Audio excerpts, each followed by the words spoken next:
Welcome to all. My name is Srinidhi and I will be handling Java programming for this particular semester. And the subject code is BCA 504 and it has got 2 credits. Internal assessment marks will be for 20 and final exam will be conducted for 80 marks. The textbook you have to refer for this particular subject is Java, a Beginner's Guide, 5th edition by Herbert. Let us directly start with the concept. So being a final year students, I am pretty sure that you are familiar with some of the programming languages which have already been taught to you, like C, C++, it may be HTML or PHP maybe, and all the web concepts. So you are familiar with the programming languages, isn't it? So in the same fashion, Java is also a programming language. Okay, so I can say it is an object-oriented programming language which can be used to develop applications. Okay, that is the reason why Java is very famous. You have to remember this. Okay, now the next thing is the origin of Java, from where Java has originated. So you have to understand this concept as well. So the Sun Microsystem, so it has rolled out this particular language in 1991 and it has taken 18 months to develop this particular working system. Okay, the working version of this particular programming language. This language was initially called Oak but was renamed Java in 1995. So all these things are historical information about Java, and you can get all this history and historical information in your textbook. Okay, so I am not going to go in depth with respect to the history of Java. Okay, the next thing is C++ and Java. Now why I have put that particular concept in this introduction video, because see, Java is nothing but an object oriented language and you have already learnt the object oriented language, isn't it? That is nothing but C++. So you will be familiar with the object, you are familiar with the classes, you are familiar with the functions or variables or features of C++, isn't it? You have to recall each and everything whatever you have learnt in C++. It is required to continue with the Java. Okay, so both languages are almost similar, but Java has got more features, Java has got more functionality and more packages. Okay, while doing or while writing the particular programs, you are going to get to know that how strong Java is. Okay, now the next question will be why Java is important. Definitely you must ask this question, isn't it? Because you may say that, sir, I have learned so many programming languages, now why I have to learn Java, isn't it? Because you know what is C, you know what is C++, and you are familiar with the web concepts. Now why I have to learn new programming language? You may ask this question, isn't it? You have to learn Java because Java is widely used programming language. Okay, one thing. And now the current scenario is Python is the most used programming language, but Java is installed or Java is being used in most of the devices. Okay, the support for Java is more compared to rest of the programming language. This is one point. Second point, Java is very strong. Okay, the meaning of this particular sentence is you can create anything using Java. Okay, any kind of application, you can work on any object, you can inherit so many classes or functions. Okay, so you can use this particular programming language for your building or for your development of application. Okay, this is the reason why Java is important. And the next concept is Java applets and applications. Java can be used to create two types of application programs. Okay, so first one is application, the second one is applet. So what is application? An application is a program which runs on your computer under the operating system. So whatever the application you are running in your system, it may be anything. Whatever the icons you press, you usually go for double clicking, isn't it? After double clicking, that application will be opened and you are going to work on that application, isn't it? You are familiar with so many applications which are being installed in your computer. In the same fashion, and if I want to give some real time examples, say everyone has got smartphones and you have n number of applications in your phone, isn't it? For browser application, for gallery, you have gallery application, isn't it? You have games, so many games, all those games are a kind of applications, don't you think? And if you want to edit some documents, definitely you are going to install some applications, and some of the supports are inbuilt in some of the phones or some of the models of phones, isn't it?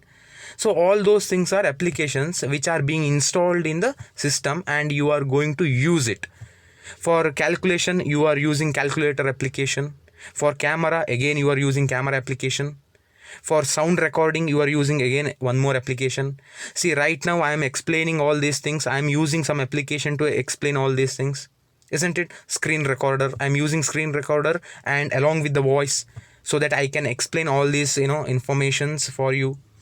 So all these things are applications. These are some of the examples I can give for the application. And the second one is applets. Maybe you are new to this particular word, applets. See, it is a tiny intelligent Java program. You have to remember this. It's a tiny intelligent Java program. It is a program designed to transmit it over the internet and executed by the Java compatible web browsers. Okay, so you will be going to code applets, you are going to deal with the applets in the coming days. Okay, right now you just think that it is a tiny intelligent Java program, because if I give so many examples of Java programs, you may ask, sir, we are new to Java programs and you are trying to explain all those concepts where we have no idea what is a Java program, how to write a Java program, isn't it? So right now it doesn't make any sense to explain in depth about applets. Okay, as of now you just think it's a tiny intelligent Java program and it is a program designed to transmit over the internet and executed by the Java compatible web browsers. Fine. The next thing is security. So security is an essential part of any programming language. It's not just for the programming language. Security is required in each and every field, isn't it? You can take so many real-time examples as well. Without security, even you don't feel safe to work on, isn't it? In the same fashion, why I have listed out here security and portability, because the Java programming language provides these two features. Fine. When you use a Java compatible web browser, you can safely download Java applets without fear of viral infection or malicious intent. Okay, what is the meaning of this sentence? It is saying that if you are using Java compatible web browser, what is Java compatible web browser? There are so many web browsers in the internet, isn't it? You may be using Chrome, you may be using Firefox, you may be using UC, isn't it? There are so many, actually there are so many web browsers in the internet. So what are the web browsers which supports Java? Do you know the Java compatible web browsers? If you don't know, you can open your system. If you have the laptop or desktop or your phone, you can go to the web browser, you can go to the settings and you can search for Java compatibility. Okay, in some of the web browsers you will get the tick mark, compatible, Java compatible things. Okay, so whenever you go and if you search, you are going to get all those details. Fine. Now the next thing is Java achieves this protection by confining a Java program to the Java execution environment, okay, and not allowing it to access the other parts of the computer. So here the security is provided by Java execution environment. Okay, because of that Java execution environment, it will provide the security, saying that if some programs are being downloaded from the outside, or meaning if you are downloading some application or some programs from the internet, it should not affect your device, it should not affect your computer. So it will be taken care by Java execution environment. Okay, so now you may ask, what is Java execution environment? Isn't it? Definitely this question will arise in your mind. See, execution is nothing. See, you have executed so many programs. You are executing C in where? Can anyone say? You are executing C programs where you are actually executing which application you have used. Just try to recall your previous semesters, whatever the concepts you learned in the previous semesters. I request you to recall all those things. You are using its own compilers, isn't it? C has got its own compiler, C++ has got its own compiler, isn't it? You are going to feed your program to that compiler so that it can create a machine understandable code, so that you can execute your programs. In the same fashion, if you want to execute Java programs, it requires its own environment. Otherwise you will be not able to run, or you will be not able to, or you will be not allowed to execute your Java programs. Okay, now the next thing is portability. What is the meaning of portability, or what you mean by portable? Do you think your cell phones are portable? Do you think your mini laptops are portable? Portable means you are going to take that particular device to one device from one place to another place, isn't it? That is nothing but portable. Or you can easily carry that particular device. It is with respect to device, but whenever I talk about Java, it is with respect to code or program or execution of the program. Okay, for programs to be dynamically downloaded to all the various types of platforms connected to the internet, some means of generating portable executable code is needed. The meaning is, if you compile your particular Java program, it has to be run in all the platforms. That is the meaning, isn't it? See, if you are compiling your C program or C++ program, what happens after compilation? You are going to run that particular, or you are going to execute that particular program, and you are going to get the output. But if you put if you take that same file to the next system or any other systems, again you have to compile, otherwise it won't run, isn't it? So that means C program files or C++ program files, it requires frequent compilation to execute that particular program. But here portability means Java provides a feature where if you compile your Java program in one system, and if you take the same compiled file to the other systems, it can be run. How it will run, I will say in the next videos or in the next concept. Okay, now the thing is, it is a it's a new thing to you. It is called the bytecode.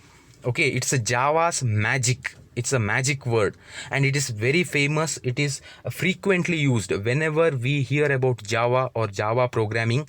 We hear about bytecode. It is a speciality of your Java program. Okay, now let us see what is bytecode. See, bytecode is a highly optimized set of instructions designed to be executed by the Java runtime system, which is called the Java virtual machine. Okay, now previously I said you have to compile your Java program in one system, and you can take that compiled file to any other system so that you can execute your Java program, isn't it? It is because of bytecode. Because once if you give your Java program to a compiler, it will generate bytecode, and that bytecode is platform independent, meaning you can take that bytecode file to any system which has got JVM. JVM is nothing but Java virtual machine. That particular if the system has that JVM, then you can run that particular bytecode, whatever the compiled program, isn't it, compiled file. You see, initially you are going to give your Java program to a particular compiler. It will create or it will generate a bytecode. That bytecode is nothing but the product of your Java program, and that bytecode can be used in any system if that system has got JVM. JVM is nothing but Java virtual machine. Okay, so while executing the programs, you are going to get the better idea of this particular concept. Okay, now JVM is an interpreter for bytecode, because if you give a bytecode to a particular system, if the system do not have JVM, then it will never recognize what kind of file it is. It will never run. Okay, so it requires a particular platform to run your Java program. Okay, now Java program will be converted to bytecode, and that bytecode can be portable. You can take that particular bytecode to any system where the system should have JVM. Okay, now the next point is translating a Java program into a bytecode makes it much easier to run a program in a wide variety of environment. This is what I was just trying to say. Once you generate the bytecode, once your program, Java program, is converted to bytecode, that bytecode can be used in different environment with the help of JVM. You have to remember this. Okay, the next thing is the fact that a Java program is interpreted also helps to make it secure, because the execution of every Java program is under the control of JVM. The JVM can contain the program and prevent it from generating side effect outside the system. This is nothing but, you can imagine JVM as a container. Okay, you are putting your bytecode or Java program into the container. So whatever it may be, you may download this particular Java program from outside also, but you cannot access. Once you put that particular Java program or bytecode inside the container, it is preventing that particular program to access outside that particular container. Meaning, whenever someone for example, let me give one real-time example here.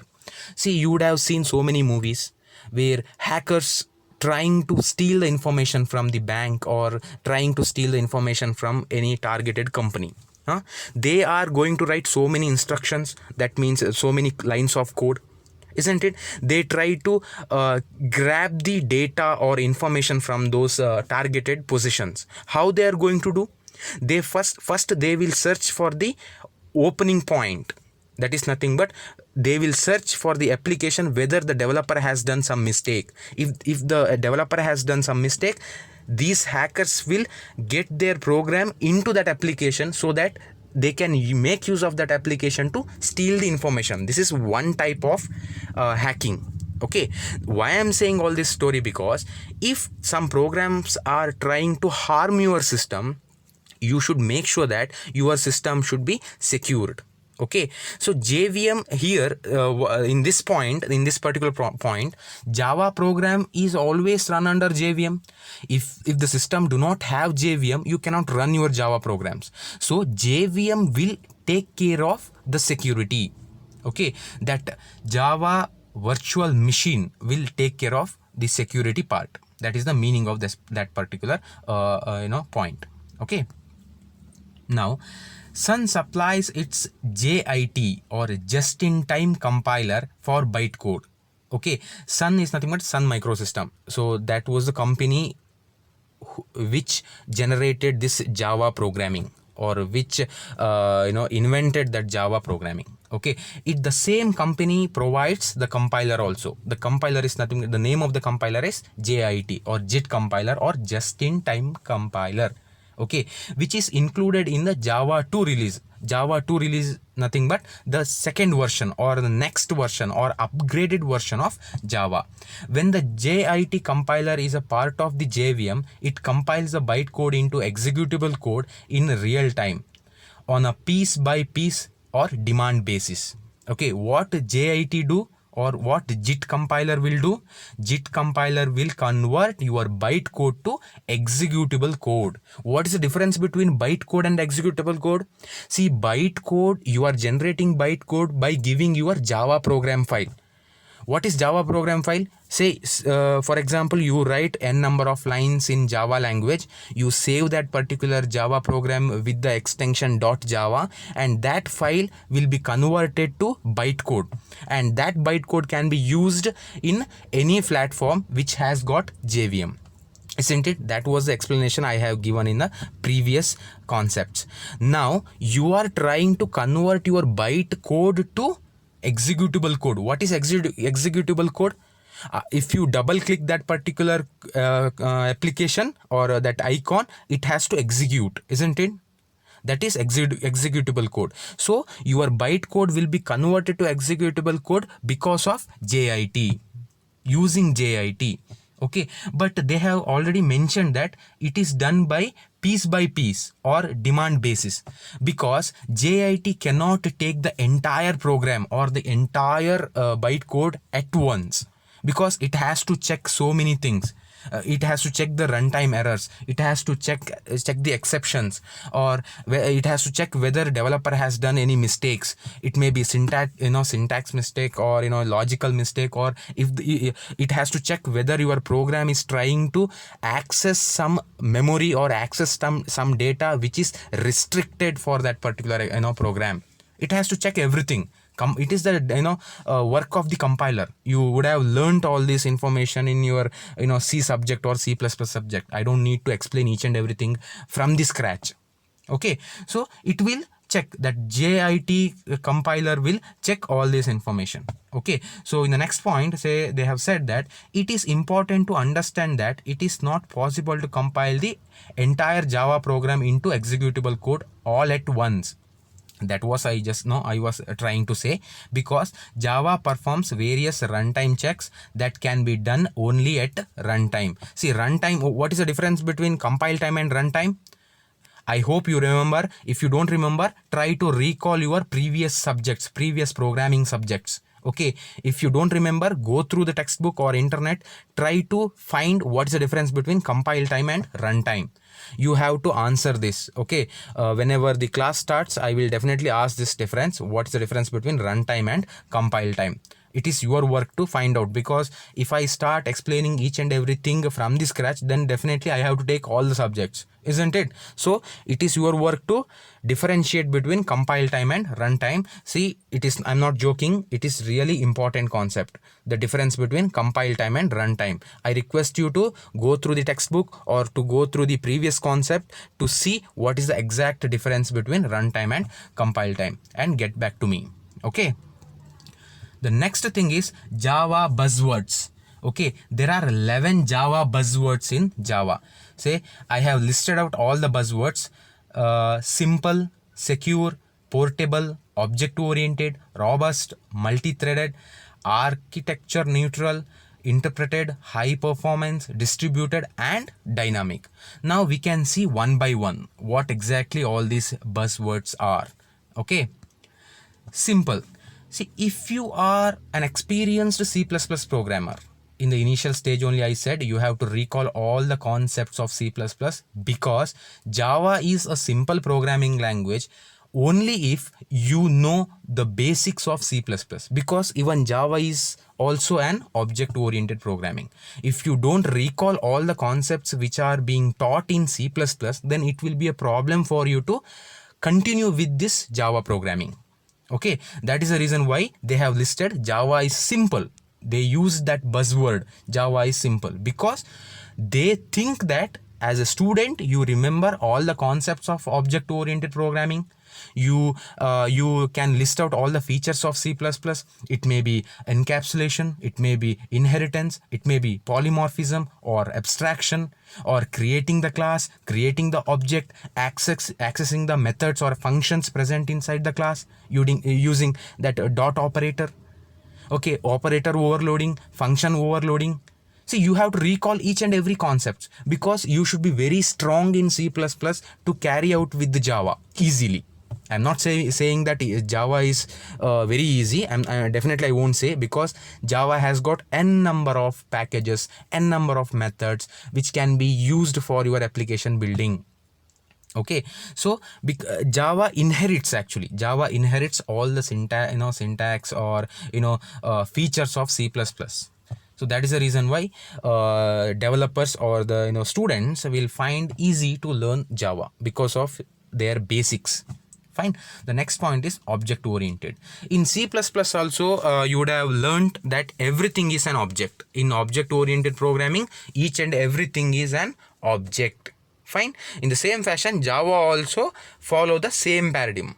Okay, the object model in Java is simple and easy to extend, while simple types such as integers are kept as high performance non-objects. Okay, only integers are kept non-object because integers are used. Why integers are used?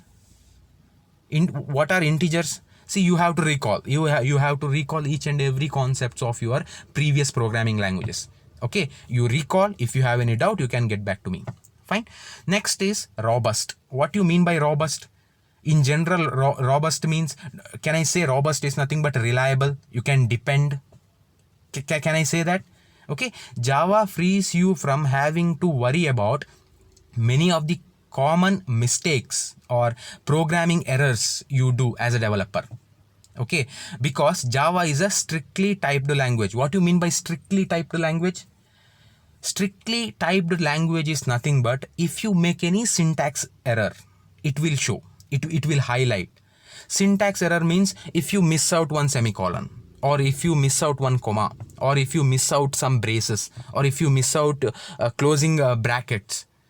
Fine. So it will highlight the errors and it won't continue. Without clearing that particular error, your program will never continue. That is the reason why you don't need to worry much about the programming errors, because Java will take care of it. Java will see, Java will highlight, and it will force you to clear that error. Okay.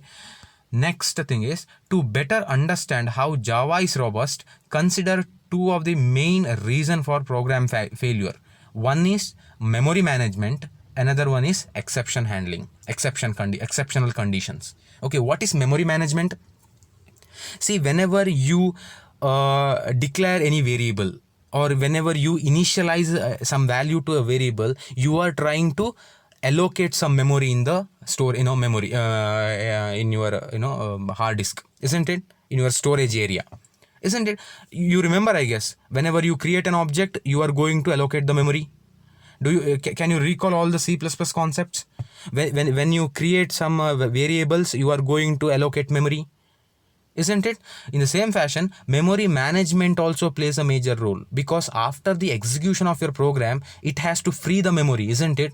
Otherwise, it will be a wastage of your storage. Correct? So in C++, you have to manually kill the memory. Here Java will take care of it by default. Okay, so see, you can recall the concept of constructors and destructors, isn't it? Constructors are used to allocate the memory and destructors will free the memory. Can you imagine? Can you recall all the previous concepts? If you don't remember, I request you to go through the basic concepts of your previous programming languages, mainly C++. Okay, object oriented programming. Fine. Now second thing is mishandled exceptional conditions.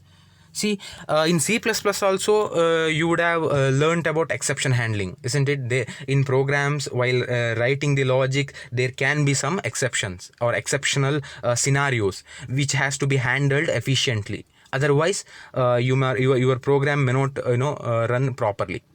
The famous exception, if I want to give some examples, the famous exceptions are like any number divided by 0, or you are trying to access out of bound exception, array out of bound exception.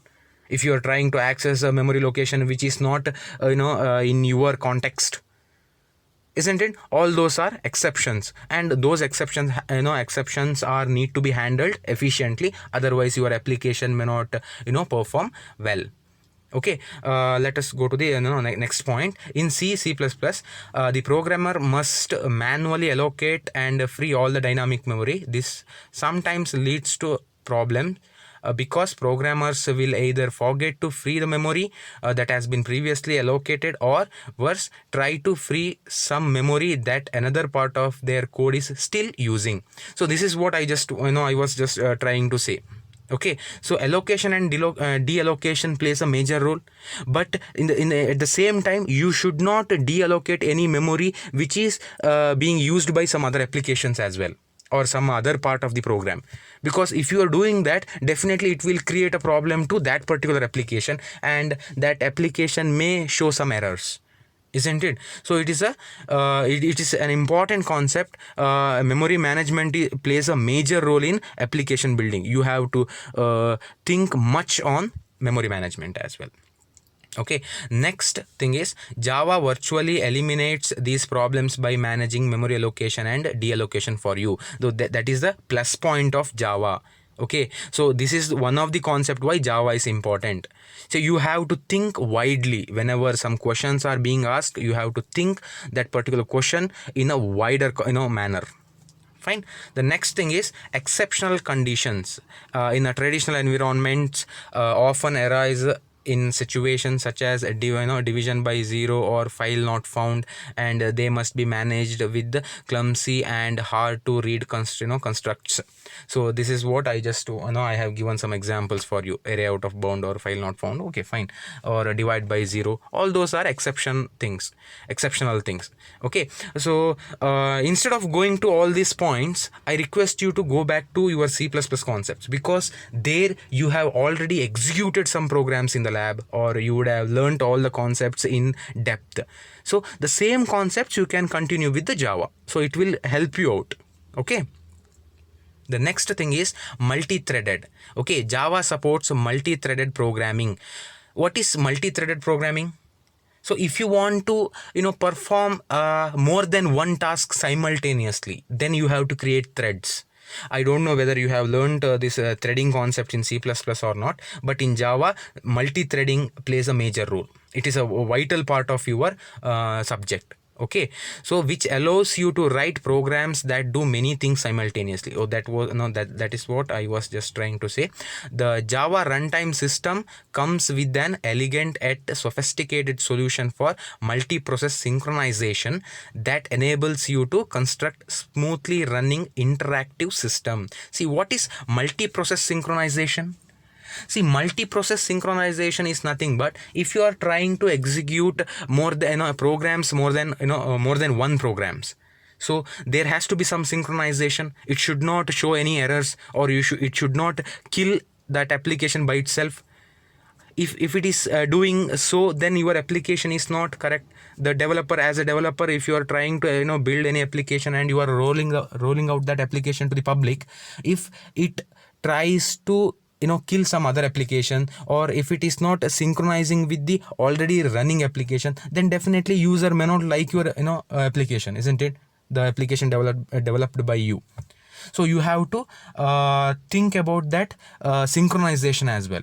So Java will provide this multi-threading concept. Okay, the next thing is architecture neutral. So this is nothing but because of bytecode itself, you are going to achieve this architecture neutral. A central issue for Java designers was that of code longevity and portability. So I was saying, or I was explaining this portability concept in previous concepts, isn't it? So portability is nothing but once you compile or once you generate a particular file, that file has to be run in any kind of environment. So that is what they say. There is a famous line saying that write once, run anywhere, anytime, forever. That means you have to write the program once. Okay, that program has to be run in any platform, any environment, any time. It should not compile every time, because if you compile a program every time, it is a time consuming one. You have to think about the time management as well, isn't it? While writing the program, you have to think about memory management, time management, synchronization, and efficiency. There are so many points which you have to consider before writing any program. Okay, the next thing is interpreted and high performance. Java enables the creation of cross-platform programs by compiling into an intermediate representation called Java bytecode. This is nothing but the explanation whatever I have given in the previous concept. Okay, so that is the reason why I said bytecode is like Java's magic. It is a famous word everywhere. Whenever the concept of Java come into picture, by default this bytecode concept also come into picture. Okay, now Java bytecode was carefully designed so that it would be easy to translate directly into native machine code for high performance by using just-in-time compiler. Okay, so this will provide the performance also, high performance, because usually as a developer you have to concentrate on performance as well. Say for example, you are trying to build one application which is not performing well, or if it is very slow, then definitely no one will use, isn't it? You need, right, in the current scenario, everyone needs an application which is very fast, very efficient, it should take a minimum amount of size or memory. All those kind of features if your application has, then definitely user will like it or end user will like it, isn't it? So this Java will provide this feature as well. So that is the reason why they have added this as a buzzword. The next thing is distributed. Now what is distributed? Java is designed for the distributed environment on the internet. Okay, because it handles TCP IP protocols. Okay, you can recall this TCP IP protocols from your networks concept, computer networks.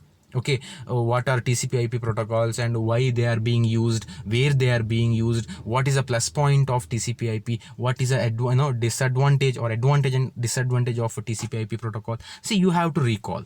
See, all the subjects whatever you learn, they are actually interlinked, and the information flows from one point to another point.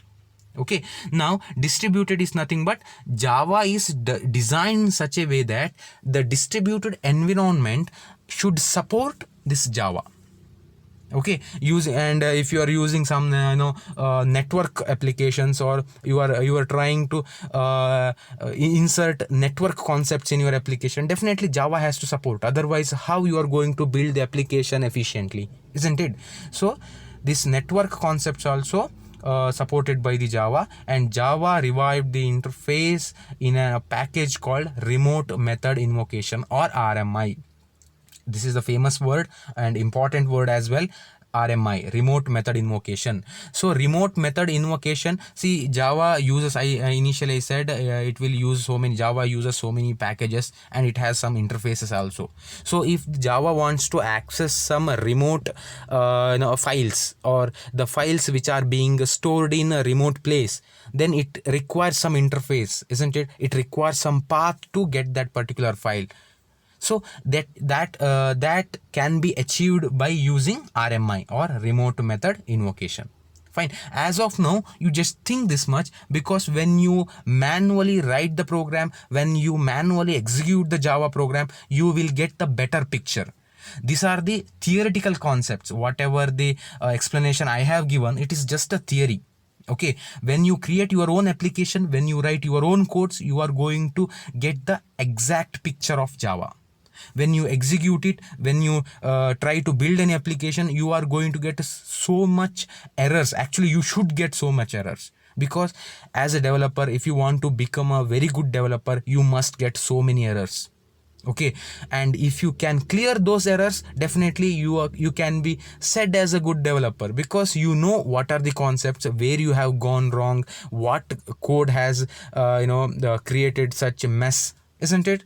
So you should know how to debug, or you should know how to clear the errors as well, if you want to become a good developer.